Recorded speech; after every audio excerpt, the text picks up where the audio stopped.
A lonely veteran walks through the misty woods with his old German shepherd by his side. The forest is quiet, too quiet. Then Rex stops, growling at something hidden beneath the leaves. Moments later, they uncover tire tracks, a hidden cabin, and a secret that could cost them their lives. When the night falls, thunder roars, and gunfire echoes through the trees. One man, one loyal dog, and one unshakable faith stand against the darkness. If you believe miracles still happen, hit subscribe, leave a comment, and share this story with someone who needs hope today. May God bless you and protect every loyal heart watching this video. The Montana forest was still waking under a pale autumn sun, its silence interrupted only by the occasional creak of trees swaying in the crisp wind. The air carried the dry scent of pine needles and distant wood smoke from the small town of Alder Creek, a forgotten place tucked between rolling hills and mountains, where only a few stubborn souls chose to stay through the coming winter. The morning temperature hovered just above freezing. Frost clung to the edges of fallen leaves and shimmered faintly beneath the light. Jack Turner stepped carefully along the narrow forest trail, his boots crunching against the brittle ground. At 55, he moved with the deliberate calm of a man who had learned to conserve energy through decades of discipline. A broad-shouldered figure in a faded brown jacket and worn jeans, Jack carried the air of someone who once belonged to another world, the military, but had long since withdrawn into the quiet. His hair, cut short and streaked with gray, peeked from beneath a dark wool cap, and a neatly trimmed beard framed a jaw hardened by time and solitude. His blue eyes, sharp but tired, constantly scanned the surroundings, not out of fear, but habit. That habit had saved him more than once during his years overseas. Beside him trotted Rex, a 9-year-old German shepherd whose black and tan coat gleamed even in the dim light. The dog's ears stood tall, eyes alert, tail swaying with a slow rhythm. Once trained as a K-9 in the Army, Rex carried a few scars beneath his fur, silent reminders of the missions he and Jack had survived together. Now, retired like his master, he spent his mornings patrolling the woods as if the war had never ended. Jack often joked that Rex had adjusted better to civilian life than he had. That morning, however, something felt off. The forest was too quiet. No birdsong, no rustle of deer among the ferns, just the hum of wind through the pines. Jack stopped, squinting at the dirt path ahead. The trail that wound toward the northern ridge was usually untouched except for his footprints and Rex's paw prints. But today, there were fresh tire tracks, deep and wide, cutting across the path and into the trees. He crouched beside them, brushing frost from the edge with his gloved hand. The treads were heavy, spaced like those of a truck, not the kind locals used for hunting. Rex sniffed the marks, tail stiff, nose twitching rapidly. Then he gave a low growl, the kind that started deep in his chest and ended with a rumble. Jack knew that tone. The dog had picked up a foreign scent. He scanned the forest line. "Easy, boy," he murmured, lifting his phone to take a few photos of the tracks. His thumb hesitated before pressing the shutter. What the hell were they doing out here? A faint breeze carried something unusual, the faint chemical tang of gasoline mixed with earth. Jack straightened up, eyes narrowing. Somewhere far off, the faint echo of an engine rolled through the forest and then vanished. He listened for a long time, letting instinct take over. That wasn't the logging company. They hadn't been up here in weeks. As he turned toward the ridge, a voice called from behind. "Jack, that you?" He recognized it immediately. Emily Cooper, his neighbor from across the valley. She was walking toward him, holding a basket of apples wrapped in a cloth. Emily was in her late 30s, tall and slender, with the posture of someone who had spent most of her life working outdoors. Her auburn hair, pulled into a loose braid, glinted in the sunlight. She wore a flannel shirt under a denim jacket, her hands rough and slightly stained from the orchard. Though her features were gentle, her green eyes carried a wariness that came from living alone too long in a place that demanded self-reliance. Jack offered a faint smile. "Morning, Emily. You're up early." She returned the smile, though it didn't reach her eyes. "Couldn't sleep. Been hearing strange noises these past 2 nights. Trucks, maybe, or, I don't know, voices. Thought I was imagining things until I saw tire tracks near my barn." Jack gestured to the marks on the path. "You weren't imagining it. Same ones here. Heavy tread, probably a big pickup, maybe a cargo truck." Emily frowned, setting her basket down. "No one around here drives one that size except the county supply folks, and they don't come this far into the woods." Rex sniffed her boots and wagged his tail once. Emily reached down to pat his head, her fingers brushing over the old dog's scarred muzzle. "Still watching over him, huh?" she said softly. "Always," Jack replied, a hint of pride in his voice. "He doesn't miss much." They stood together in silence for a moment, the wind sighing through the trees. Somewhere overhead, a crow cawed and took flight. Jack looked toward the west ridge where the trail disappeared into thick brush. His gut told him that whatever left those tracks hadn't come for a joyride. "You hear where they were heading?" he asked. Emily shook her head. "Couldn't tell. Just voices near midnight. Men, at least 3 of them. Sounded like they were arguing. Then engines starting up again." Jack's brows furrowed.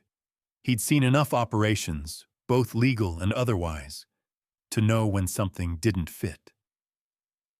"Might be hunters, but—" His gaze drifted to Rex, whose ears perked as if confirming his thoughts. "They're not supposed to be up here. Not on private land." Emily crossed her arms, her breath visible in the chill air. "You think it's trouble?" "I think it's worth finding out," Jack said, pulling his phone from his pocket again. "I'll keep an eye out. Maybe check the northern ridge tonight. If you hear engines again, lock your doors and call me." Emily nodded, concern flickering in her expression. "You still have that old CB radio?"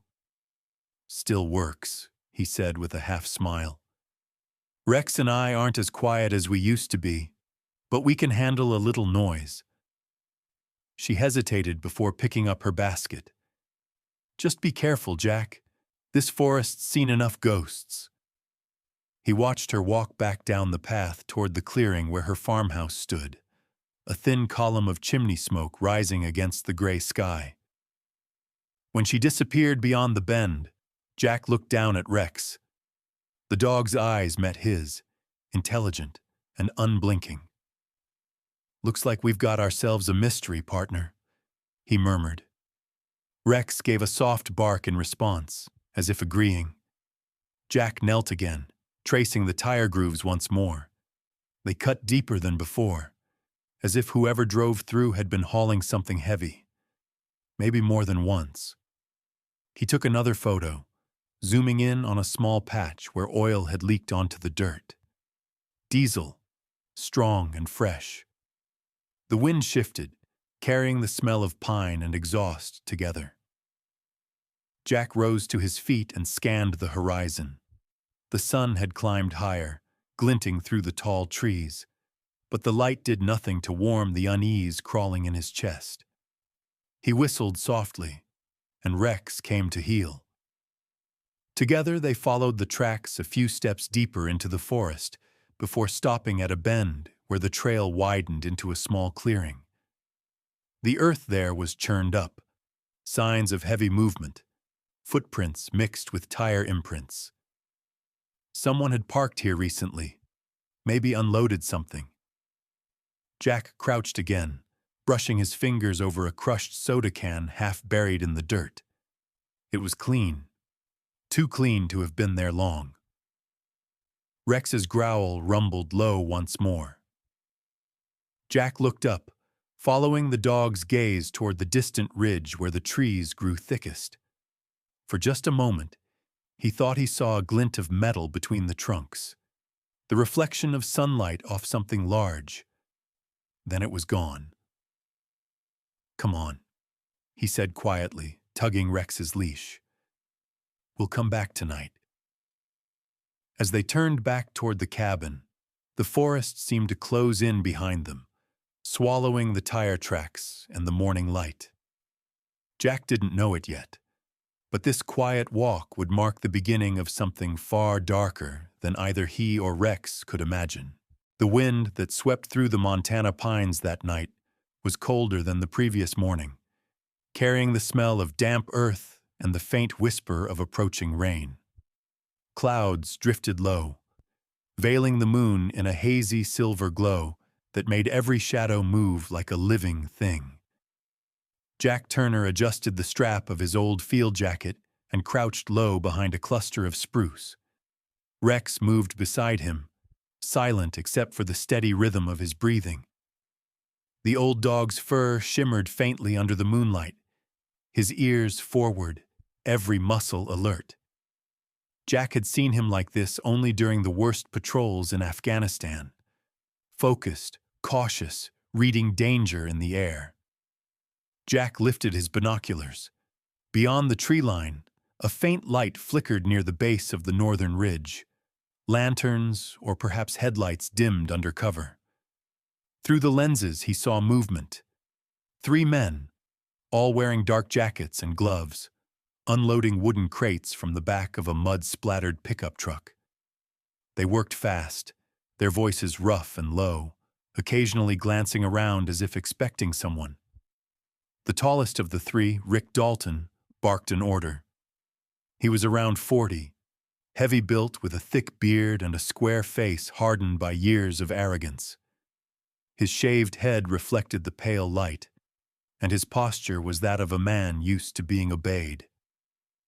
A faded tattoo of a coiled snake curled around his neck, a mark from his time in a biker gang down south, Jack guessed.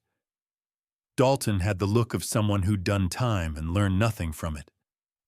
Beside him, a lean man with a cigarette dangling from his lips passed another crate into a small underground hatch, camouflaged beneath dead leaves. That man, Lance, looked younger, maybe early 30s, with jittery movements and nervous glances, too green to be trusted, the kind who'd crack under pressure.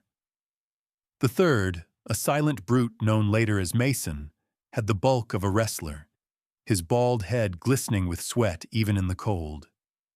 Jack steadied the binoculars, his jaw tightening. Inside those crates, based on the way they handled them, it wasn't just equipment or fuel. It was something valuable, something illegal. Rex's nose twitched, and he let out a faint growl. Jack placed a calming hand on his neck. "Easy, boy. I see it too." He reached into his pocket and pulled out a small digital camera, the one he used to document wildlife.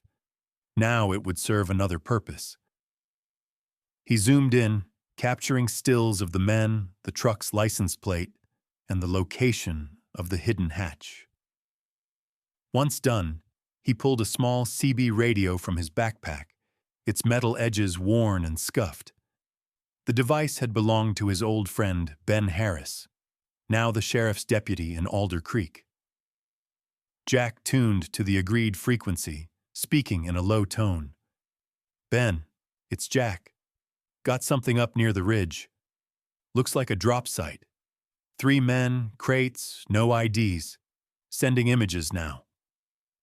He attached the small SD transmitter and pressed send. watching the indicator blink. Static filled the line, but after a few seconds, Ben's voice came through, calm but tight. "Copy that, Jack.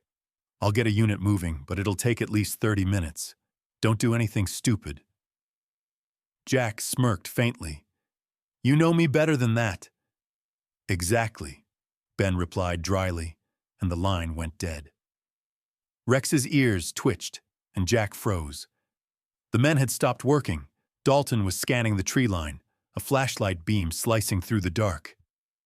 "You hear that?" Dalton barked. The younger one, Lance, shook his head nervously. "Probably an animal." "Yeah," Dalton spat on the ground. "Then let's make sure." They began sweeping their lights across the forest edge. Jack cursed under his breath and pulled Rex down beside him. The beam passed dangerously close, lighting up the trunk beside them. Jack could see Dalton's cold eyes through the leaves, scanning methodically. One wrong move, and the game was over. Rex's body tensed. A low growl vibrated in his throat. Jack leaned close, whispering, "Stay!" The searchlights drifted past, then stopped again, closer this time. Mason trudged toward their hiding spot, shotgun slung over one shoulder. Jack's pulse quickened. The man was only 20 feet away now. He could smell the faint trace of tobacco on the wind. Mason paused, frowning into the shadows. "I swear I heard something," he muttered. Jack's hand tightened on his knife, ready if he had to act. But then a distant coyote howled somewhere down the valley. Mason hesitated, then laughed. "Just your imagination," Lance called. "Come on, man, it's freezing." Dalton grunted. "Fine. Wrap it up and get the rest inside. We'll move the product before dawn."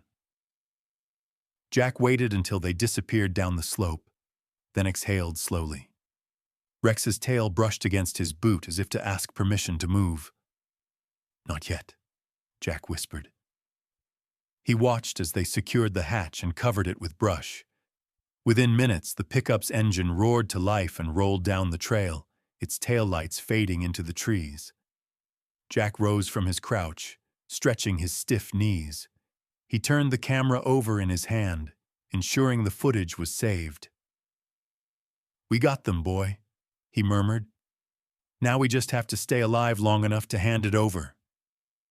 But as he turned to leave, Rex stopped suddenly, ears pinned back, head low. A faint sound, footsteps, came from behind.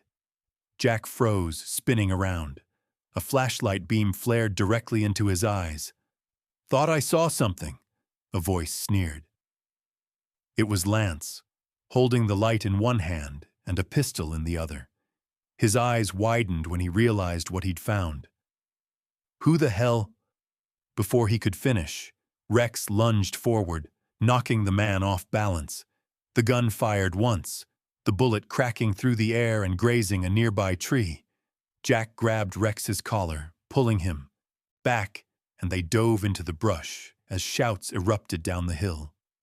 "Over here! Someone's watching us!" The forest exploded with light and noise. Flashlights swung wildly through the trees as Dalton's men spread out. Jack and Rex ran, staying low, weaving through roots and rocks. The ground was slick, the night full of echoes. They reached a shallow ravine and slid down into its shadows. Above, Dalton cursed furiously. "Find them! Nobody leaves this mountain alive!" Jack pressed against the cold earth, heart pounding, Rex trembling slightly beside him. He could hear boots crunching overhead, moving closer, then away again. After several long minutes, silence returned, broken only by the rustle of wind in the branches. Jack let out a slow breath, whispering, "Good job, partner." He scratched behind Rex's ear, the old dog leaning into his touch. "Let's go home before they bring friends." The two disappeared into the black woods, leaving behind only the faint imprint of their escape and a trail of tension that would not end with the dawn. The morning after the chaos in the woods was unnervingly calm. The storm that had rumbled through the night had left behind a damp chill that clung to every surface, and a thin mist drifted between the trees like smoke. Jack Turner hadn't slept. He sat on the porch of his cabin, a cup of cold coffee forgotten in his hand, while Rex lay at his feet, ears twitching even in rest. The events of the previous night replayed in his mind. The crates, the gunshot, the flashlight beam, the narrow escape. He had sent the evidence to Ben Harris, and the deputy had promised to bring in a team by dawn. But now it was well past 8, and there was still no sound of sirens, no crunch of tires on gravel, only silence. Rex suddenly lifted his head and gave a sharp bark toward the forest path. Jack frowned. Through the mist came a figure on horseback. Tom Weaver, one of the few locals who still delivered supplies around the valley.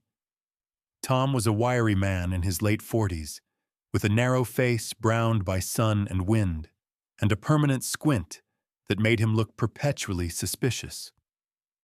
He had a calm, measured way of speaking that people often mistook for slowness, but Jack knew better. The man saw everything.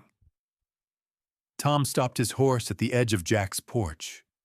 "Morning, Turner. You heard about Emily?" Jack stood immediately, setting down his mug. "What about her?" Tom shook his head grimly. "Sheriff's office says she didn't show up in town this morning. Her neighbor went by the farm, found her gate open, one of her chickens dead, and her truck door hanging wide. No sign of her anywhere." Jack's stomach sank. Emily was cautious to a fault. She wouldn't just wander off. When? Sometime in the night, best they can tell. Tom scratched his beard, glancing toward the woods. "Tracks lead north. Same direction you've been poking around lately." Jack exchanged a glance with Rex. The dog was already on his feet, tail stiff, eyes sharp. "Thanks, Tom," Jack said, his voice tight. "You should head back to town. I'll check it out." Tom gave a slow nod. "Be careful, friend. Ain't many good endings for folks who go into those woods alone." He nudged his horse and disappeared down the road. Jack grabbed his rifle, slung a small pack over his shoulder, and headed into the forest. The ground was wet, littered with pine needles and small puddles that reflected the gray sky. Rex trotted ahead, nose close to the earth. The path that led from Emily's farm twisted through the trees and down toward the same ridge Jack had watched the night before. Halfway down the trail, Rex stopped and began sniffing intensely at a patch of mud. Jack crouched beside him and froze. There, half buried in the wet soil, was a white handkerchief, stained with dirt and a faint trace of blood. Jack recognized it instantly. It had been tucked into Emily's pocket the morning before when she'd met him on the trail. He clenched it in his hand. Nearby, the faint outline of tire tracks pressed into the mud, same tread pattern as before. The bastards had come back. "Find her, boy," Jack whispered. Rex lowered his nose and began to follow the trail with purpose. They moved through the underbrush for nearly an hour, deeper into territory few locals ever visited. The forest thickened here.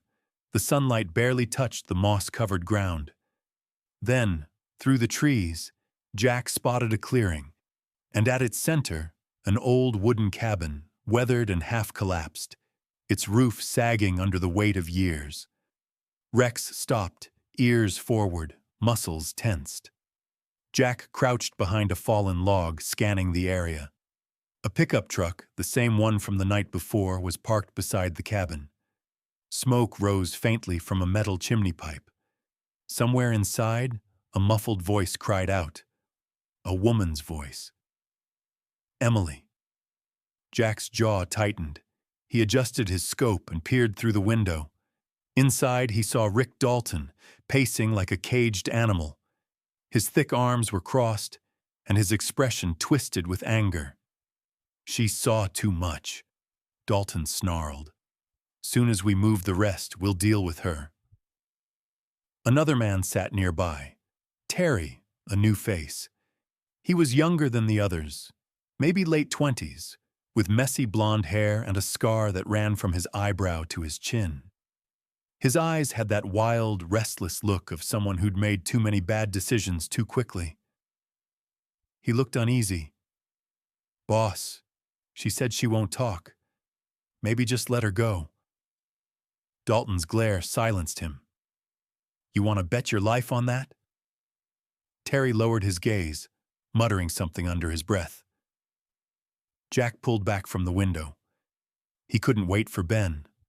The longer he hesitated, the more danger Emily was in. He turned to Rex. "All right, partner. We're splitting up. I'll draw them out. You get her free." Rex tilted his head as if understanding. Jack circled wide through the trees, picking up a handful of rocks and tossing them one by one toward the far side of the clearing. The sound made Terry stand up, gun in hand. "You hear that?" Dalton motioned toward the window. "Check it out."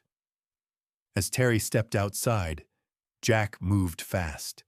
He swung the butt of his rifle, striking the man behind the knee, then grabbed his collar and slammed him into the side of the cabin. The gun clattered to the ground. Jack knocked him unconscious before dragging him behind a pile of logs. Inside, Rex had already slipped through a broken panel in the wall. Emily sat in a chair, wrists tied, her hair disheveled and dirt streaking her face. When she saw the dog crawl in, her eyes widened with shock. "Rex," she whispered. The German shepherd nudged her hands, teeth working quickly at the rope until it snapped. She rubbed her wrists, trying to steady her breathing. "Good boy. Good boy." Dalton, hearing the noise, turned. "What the—" He reached for his gun just as Jack burst through the door. The two men clashed, the old wooden walls trembling from the impact. Dalton swung hard, but Jack ducked, landing a punch to the ribs that made the bigger man stumble. A second blow sent Dalton crashing against the table. "Get out, Emily!" Jack shouted. She hesitated, then ran out the back with Rex leading her toward the trees. Jack followed seconds later, the echo of Dalton's furious roar chasing them into the forest. The rain started just before dusk, thin at first, then building into a steady curtain that whispered through the pine branches. The forest glistened under the gray sky, the soil slick and dark with mud. Jack Turner crouched behind a cluster of wet ferns, his rifle resting on his knee, watching the flicker of lantern light that still glowed faintly from the old wooden cabin in the clearing. He had led Emily Cooper and Rex to safety for the moment, hiding them beneath the slanted remains of a hunter's shelter about 100 yards away. The woman was pale, shivering beneath her soaked flannel, strands of auburn hair plastered to her face. Her green eyes darted constantly toward the clearing, haunted but determined. She had stopped trembling only when Rex pressed his warm body against her side. The old German shepherd, despite his age, remained alert, eyes glinting amber under the faint light of the storm. Jack wiped rain from his brow and checked the makeshift explosives he'd crafted. Just small charges made from leftover hunting powder and a broken flashlight battery, enough to make noise and light, not to kill. His plan was simple. Create chaos, draw Dalton's men out, and give Emily a chance to reach the truck parked behind the cabin. He turned to her and spoke low but firm. "Once the noise starts, you head for that truck. There's a USB drive in my coat pocket. Take it with you and drive straight to town. Ben Harris will know what to do." Emily nodded slowly. "And you?" "I'll make sure they don't follow." Her lips parted to argue, but the look in his eyes silenced her. Jack had that soldier's calm, the kind that only comes from people who've accepted too much loss. He moved quickly through the trees, planting 2 small charges near a fallen log at the forest edge. The rain muffled his movements. When he returned to the shelter, Rex was already by his side, ears perked, ready. "Time to go, partner," Jack murmured. He gave Emily one last look. "Wait for the second blast. That's your cue." Jack crept forward until the cabin came into full view. Inside, he saw Lance, the nervous one, pacing by the table, checking his watch repeatedly. His cigarette glowed faintly in the dark. Mason, the larger brute, leaned near the doorframe, muttering something about finishing this mess. Dalton wasn't in sight, but Jack knew he was close.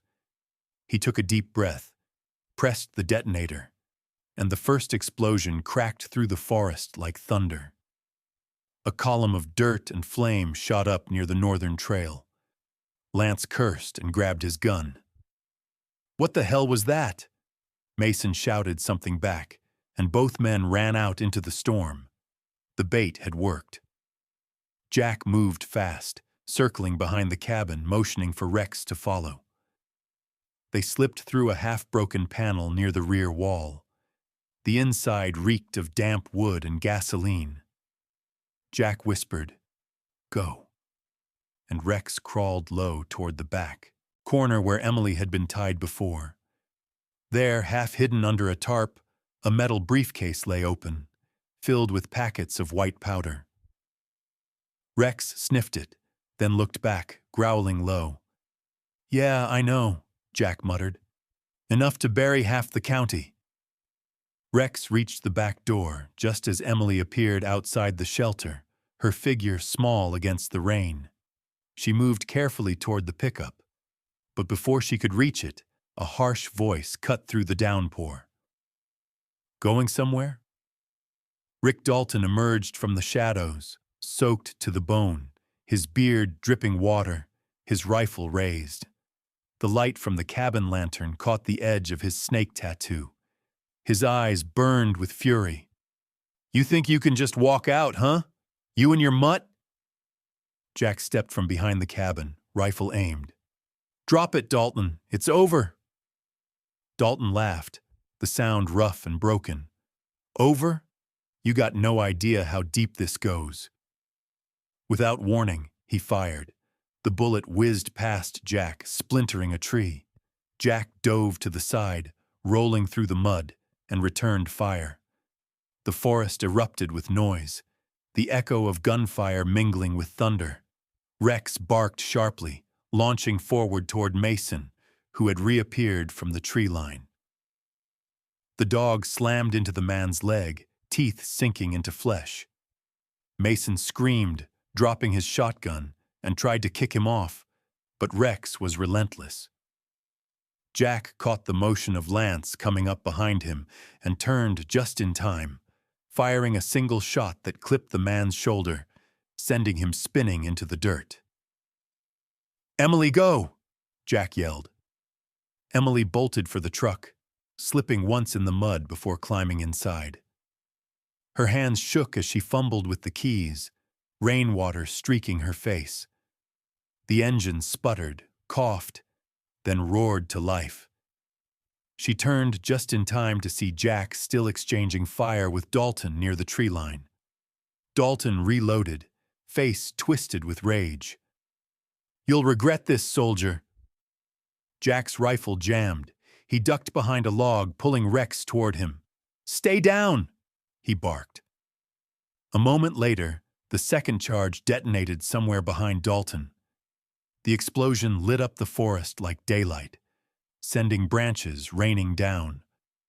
The shockwave threw Dalton backward, his gun flying from his grip. Jack rose, limping from the recoil of the blast, and shouted toward Emily. "Go now!" Emily hit the gas, the truck fishtailing in the mud before gripping the trail and speeding toward the main road. In the passenger seat, Rex's small tracking beacon blinked faintly in the distance. a failsafe Jack had put on his collar long ago. She clutched the wheel, heart pounding, knowing she carried the only copy of Jack's evidence, the drive that could bring them all down. Back in the clearing, Jack stood over the wreckage, chest heaving. Dalton groaned, crawling toward his weapon. Jack kicked it aside and pointed his own rifle down at him. "It's over." Dalton spat blood and sneered. "You don't have enough men to stop what's coming." Jack didn't answer. The sound of sirens faintly echoed in the distance. Rain washed over both of them, blurring the lines between mud and blood. He lowered his rifle slightly and looked toward the distant road where Emily's truck had vanished into the storm. "Guess we'll see," he said quietly. The first hint of dawn crept through the thinning clouds, turning the soaked forest into a silver haze.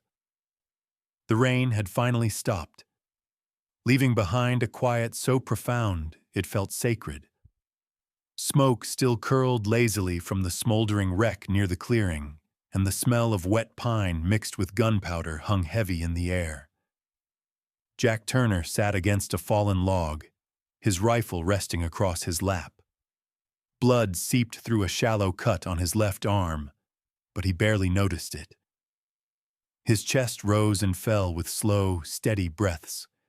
Beside him, Rex lay close, his fur matted with mud and rain, eyes half closed but still alert to every sound. The old dog's body trembled slightly from exhaustion. Yet when Jack reached over to stroke his neck, Rex licked his hand as if to say, "We made it." The distant wail of sirens echoed through the forest, sharp, rising, and full of relief. Jack tilted his head toward the sound, allowing himself a faint, tired smile. The cavalry had finally arrived.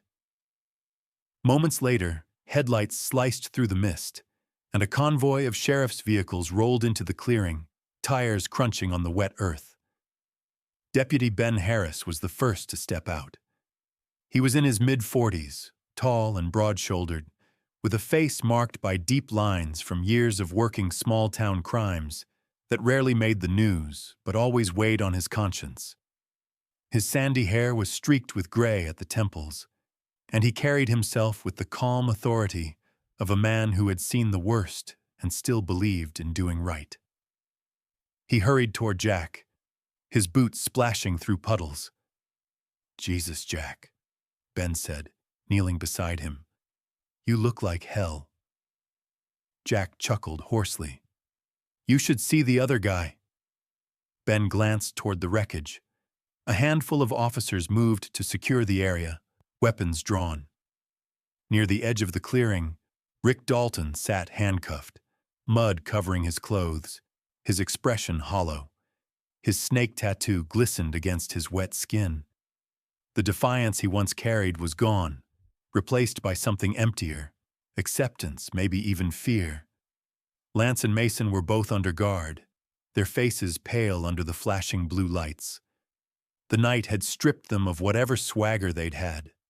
Now they were just tired men caught in the dawn. Emily Cooper emerged from the tree line, wrapped in a deputy's jacket that looked 2 sizes too big for her. Her auburn hair clung to her face, and her cheeks were streaked with dirt and tears, but her steps were steady. When she saw Jack, she rushed to him and dropped to her knees. "You're hurt," she said softly, her voice trembling between relief and guilt. "I'll live," Jack replied with a faint grin. "You got the drive to Ben?" She nodded, holding up the small waterproof pouch. "It's safe.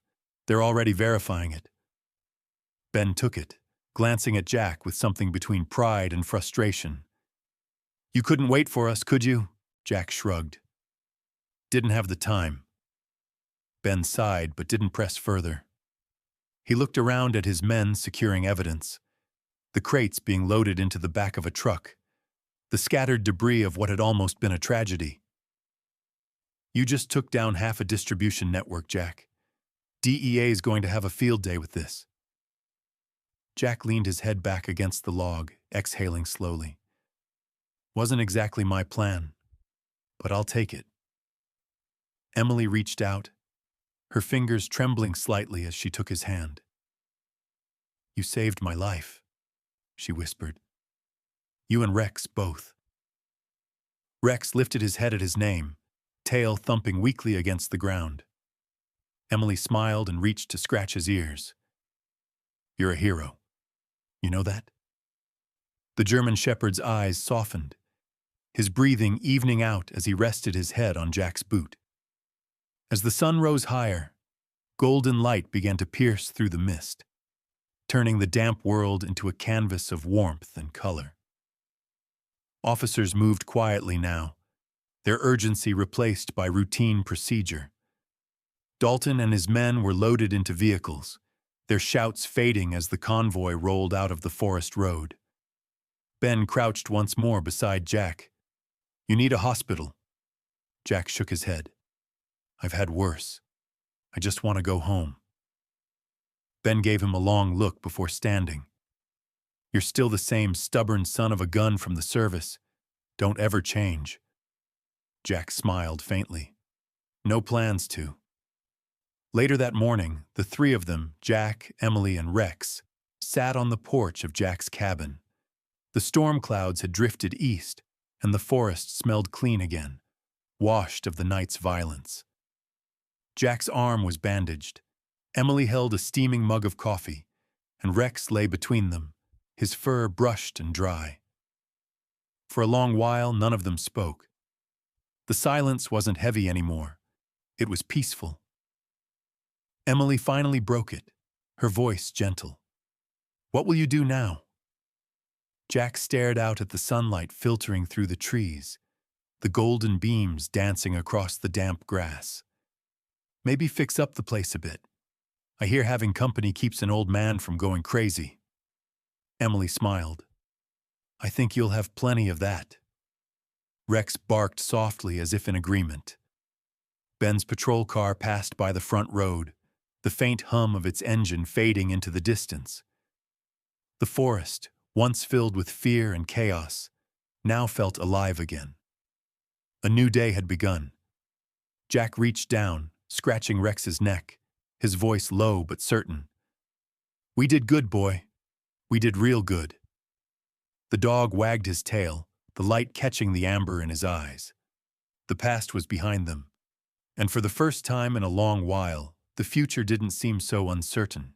Sometimes, God doesn't send lightning from the heavens or angels in white robes to remind us of His presence. Sometimes, He speaks through quiet things, a loyal dog who never gives up on his master, a wounded soldier who still finds the courage to protect others, or a stranger who shows kindness when the world seems cold. In this story, Jack, Emily, and Rex found light in the darkest woods. That light wasn't just courage. It was grace, a quiet miracle. We all face storms in life, moments when the world feels heavy and unfair. But every sunrise, every loyal friend, every act of kindness is proof that God still works through ordinary people and small miracles. He never leaves us, even when we walk through the shadowed forest. If this story touched your heart, take a moment to thank God for the simple blessings in your life, your family, your friends, your faithful companions. Share this video so others can feel that same warmth of hope. Comment below where you're watching from and tell us, what miracle has God placed in your life lately? Don't forget to subscribe, so together we can keep spreading stories of faith, kindness, and healing. May God bless you and protect your home, your loved ones, and the quiet miracles that live in your everyday life.